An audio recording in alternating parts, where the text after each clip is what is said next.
I'm going to start with this. I just saw a post on Instagram that said this. October 7th was like 14 9/11 attacks in one day. I'm not going to mention who put it out, but you know who you are. October 7th was a tragedy. An absolute tragedy, one that the state of Israel and the Jewish people have not seen since the founding of the state. But that doesn't give you or anybody the right to belittle other people's tragedies. 9/11 was a tragedy. 9/11 changed America. 9/11 changed the world.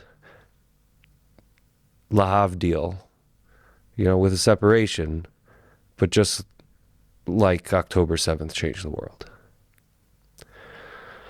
I am a proud American.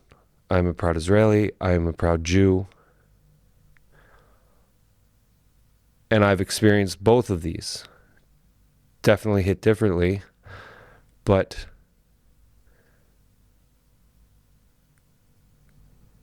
it doesn't give us the right to, just because we've experienced tragedy, and tragedy that's been more recent, doesn't give us the right to belittle others' tragedy. Okay, so what if it was that many 9/11s? What does that matter? Innocent lives were taken. War was declared. And the world was changed. So today, on September 11th, I would like to remember all those who fell in those terrible attacks, the World Trade Center, the plane that landed in Pennsylvania, those who were killed in the Pentagon crash, and all the families who lost loved ones. My heart's with you. I'm praying for you. God bless America. What's happened to the world? In the past 2 years, there has been an assassination attempt on Donald Trump.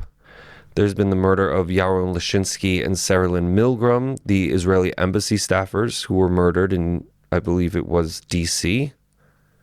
CEO Brian Robert Thompson. And then in the last week, we had Iryana Zarutska murdered in cold blood on public transportation, and no one helped her. And on September 10th, we had the assassination of maybe one of the greatest leaders of our generation in Charlie Kirk.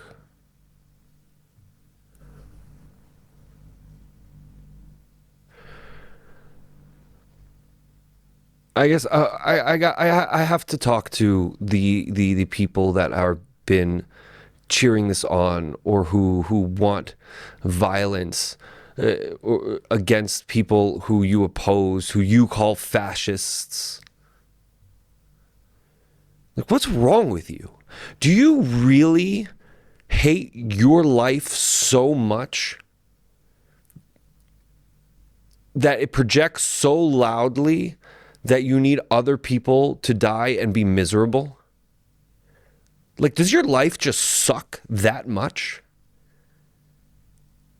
This man who did nothing but sit in a chair and talk to people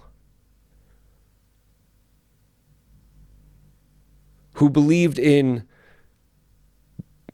I guess you could say, biblical values, in traditional values. All he did was sit in a chair and talk. And that made you cry? That made you mad? When did we fail to become adults? At what stage did this generation, and maybe even last generation, where was the point that adulting just, and being an adult and having common sense just decided to die? Because the people who are cheering the death of Charlie and are making excuses for the murderer of Irina Zarutska, for the people who cheered the CEO Brian Robert Thompson, you have to either realize you're evil, or I don't even know what the or is. You have to realize that the actions and the thoughts that are going through your brain are evil.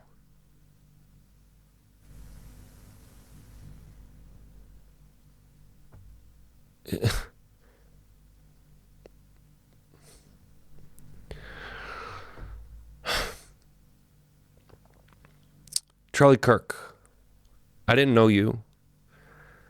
I saw some of your stuff. I can't say that I watched you religiously. I do and did always want to know why your hair kind of parted to that one side. But I digress. From what I have seen of yours, and from the way people have spoken about you since your passing, you sound like and you looked like you were the leader that this generation needed. You were a shepherd among a flock that had been lost, and you cared for them, and you were willing to bring others into your flock as long as they were able to just sit and have a cordial, or stand and have a cordial conversation with you.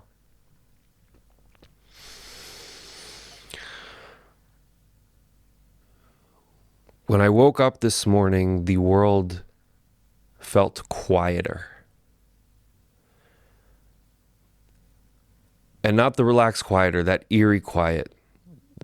Like there was a noise missing. There were less horns from cars beeping in front of the car in front of them when the light turned green. There were less people around. There was less wind in the air. The buses were empty.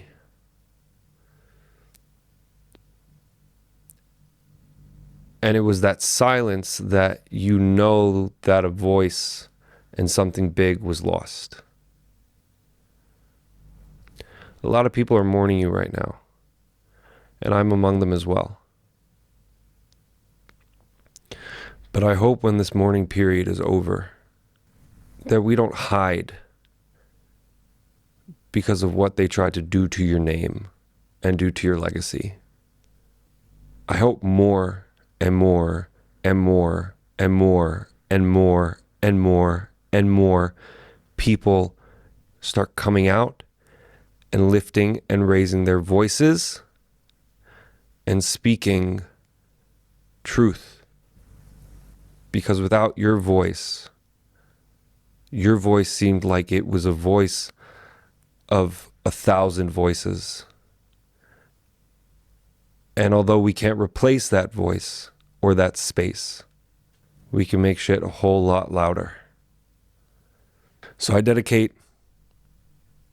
every podcast episode to somebody who has fallen since October 7th. And it usually focuses on the people who we lost here in Israel at the Nova Festival, Sderot, the kibbutzim, all the brave men and women who have fallen fighting for our survival here in Israel and for the Jewish people. And you were somebody who fought for Israel and for the Jewish people. But the real people you were fighting for was for America, for the West. And you fell for us. You fell for your beliefs. You fell for God. So this episode is dedicated to you, Charlie.